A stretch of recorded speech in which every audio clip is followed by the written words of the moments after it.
ఎప్పుడు నేను మా అమ్మ వాళ్ళ ఇంటికి వెళ్ళినా లేదంటే అమ్మ మా ఇంటికి వచ్చినా సరే అమ్మే పనులు చేసి పెడుతుంది. కానీ ఎప్పుడు వెళ్ళి వాళ్ళ ఇంటి మీద పడి తినడం కాదండి, అప్పుడప్పుడు కూడా పనులు చేస్తాను. మా అమ్మ తెలిసిన దగ్గర నుంచి మా ఇంట్లో నేను మా అక్క మా అమ్మ షేర్ చేసుకునే వాళ్ళం పనులు చేయిందంటూ మా చెల్లి ఒక్కటే అనమాట. చాలా బద్దకస్తురాలు, అస్సలు పనులు చేసేది కాదనమాట. ఇంట్లో చిన్నోళ్ళు అంతేలండి, గారాభంగా పెరుగుతారు కాబట్టి పనులు కూడా పెద్దగా చెప్పరు. మా చెల్లి ఒక పని చెప్తే 4 పనులు చేసుకొచ్చేది, అందుకే అసలు చెప్పేవాళ్ళం కాదు. ఈ రోజు మేము పిల్లలు ఇంకా అక్క పిల్లలు అందరం వెళ్ళాం కదా, చాలా పని పడిపోయింది పాప మా అమ్మకి. అందుకే కొంచెం హెల్ప్ చేద్దామని బట్టలన్నీ మడత పెట్టాను.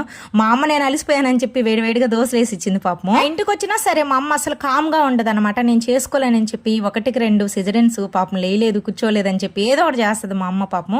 అలాగే కూర్చొని చూస్తా ఉండలేదన్నమాట. నేను మా అమ్మ వాళ్ళ ఇంటికి ఉదయాన్నే వెళ్ళానంటే ఇక స్టవ్ దగ్గర నన్నే పడేస్తారు వంటకి. మామూలుగా వంట అయిపోయినాక వెళ్ళాను అనుకోండి, ఇంకా అస్సలు నన్ను ఏం చేయనివ్వలేదు. అసలు తింగరదాన్ని కాబట్టి వంట అంతా కంప్లీట్ అయిపోయినాక మా అమ్మకి ఫోన్ చేస్తాను, వంట అయిపోయిందా లేదని. అయిపోయిందంటేనే స్టార్ట్ అవుతాను, లేదంటే లేదనమాట. సో గీతక్క నువ్వేం తింగరదానిగా తింగర వాళ్ళకి కోతలేస్తాను మీరు అంటారులే నాకు.